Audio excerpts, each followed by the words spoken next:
Hello, my name is Dina Ramaha, licensed clinical therapist and behavioral health specialist.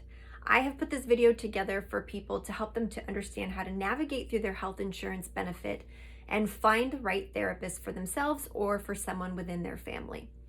I've decided to do this video because there's a lot of insider tips on how to find a therapist and navigate through your insurance company.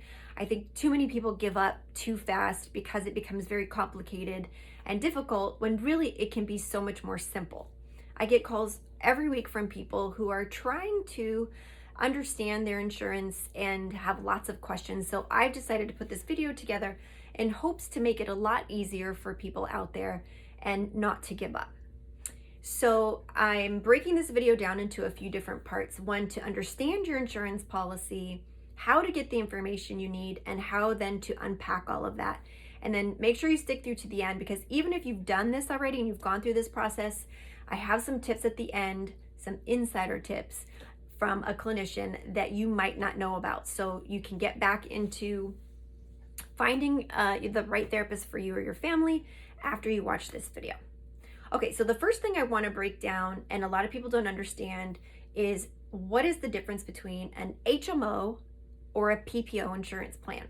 So an HMO plan is usually a little bit less expensive, so a lot of people go for that, but it means you have to choose a therapist that is within your network. So for example, if you have Blue Cross, you can only choose a therapist that is in your Blue Cross network. You cannot go outside of that realm.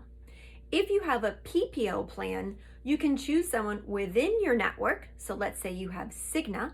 You can choose someone on the Cigna plan, or you can choose someone outside of Cigna to be your mental health clinician.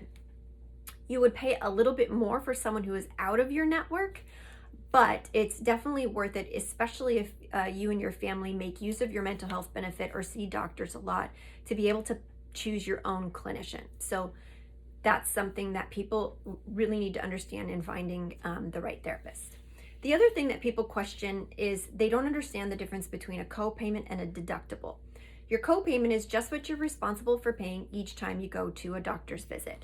Your therapist is considered the same as going in to see your physician, not a specialist. So if you pay your physician $20 copay, that is what you pay your therapist.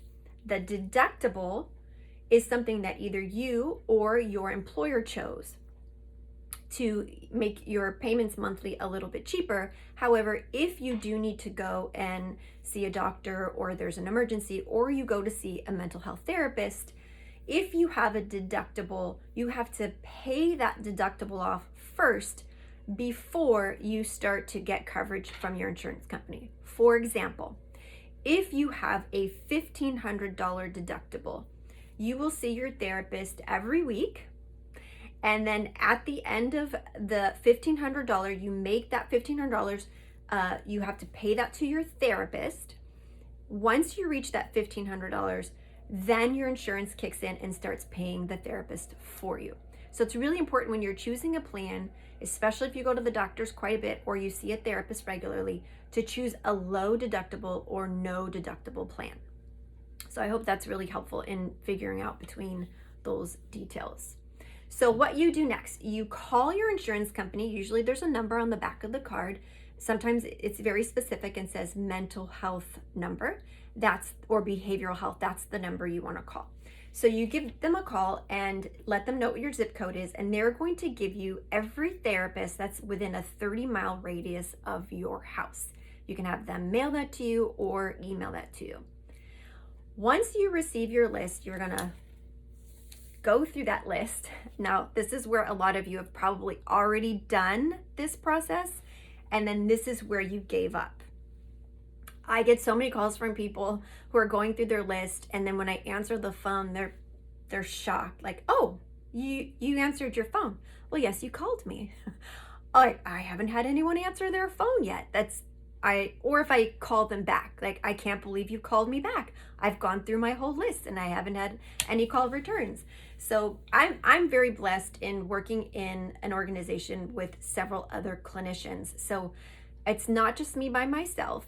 And that makes it a lot easier to find placements with the right clinician for people. A lot of clinicians are working on their own, and once they're full, anywhere from 20 to 40 patients a week, they don't take any more patients. So that's usually why that happens. So you get your list and you start going through it and making your calls. Checking off your list every time you're done with your call. This is a very tedious part of the process. However, it's something you have to get done, and this ties in correlation with the tips I'm going to give you at the end. So make those calls, go through the list. Now, if you're really lucky and your timing is good, you're going to get a therapist who you click with and you really like, and they happen to have a spot open for you. That's awesome. That's amazing. You might even get a few clinicians that call you back and you get to choose between them. That's amazing. What you can do then, if you do get a few phone calls back, is you go through and you Google the person's name, and they're going to either have a website or they're going to be on Psychology Today, and you can see their picture, what they specialize in, and you get to choose between those. That's not very common.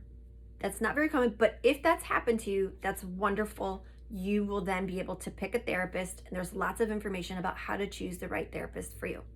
This is for people who've gone through their list, have gotten no phone calls back, everyone is full, and then they give up. And this is where this piece of this video is super important. Okay, you've gone through your list, no one's called you back, you've talked to your doctor, you've already asked for referrals from your doctor, or your doctor didn't have any because everyone is full, or you've gone on Psychology Today, nobody takes your insurance, and everyone is full. So that's for people who have gone through this process already.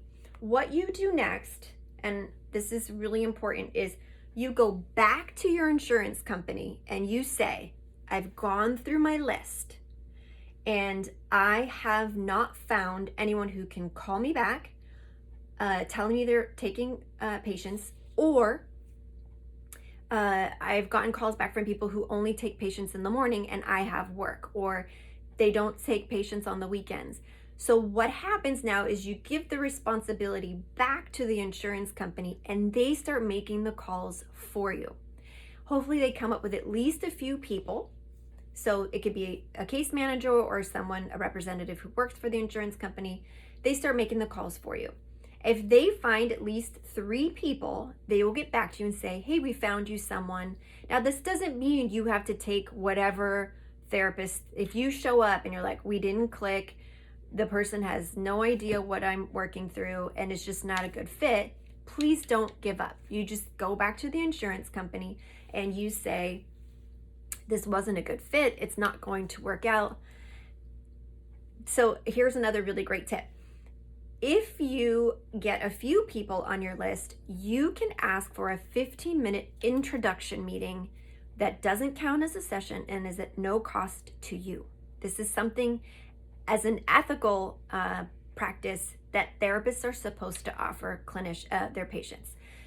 If the clinician says no to that 15-minute introduction, then you don't want that person to be your therapist. I am constantly offering that up to people, whether it's with me or one of the other staff members, when they kind of seem like they're unsure if the therapist or if I would be a good fit. Hey, let's meet for 15 minutes. Let me know if you think we'd be a good fit. Let me give you my style of how I work. So that's something that's also really important. Too many people give up when they don't click with the therapist, or it's just not a good fit, or the therapist says something totally off the wall that doesn't click well. So not to give up. Go back to the insurance company. Here's a great tip that a lot of people don't know. Is if you've exhausted your resources, you've gone through your list, no one's called you back, there's not been a good fit, you get to pick your therapist of choice. The insurance company then has to do what's called a single case agreement with that therapist, where they pay the therapist whatever her or his fee is, and then you either get a check back or the therapist gets a check. It's a little bit of work for the therapist, but again, if the therapist really cares, they will take the few minutes it takes to do the extra paperwork to get you on a single case agreement with them. We have lots of single case agreements here for people. I've done them. Sometimes they're a little bit harder to approve depending on the insurance company. So that's another option for you to do as well. So what I would like you to do is take this video and share it with someone you know who's had a really tough time of finding a therapist and gave up or doesn't know where to begin. I hope this was really helpful for you. It was an important video for me to make, and I hope it's well received. Thank you so much for your time.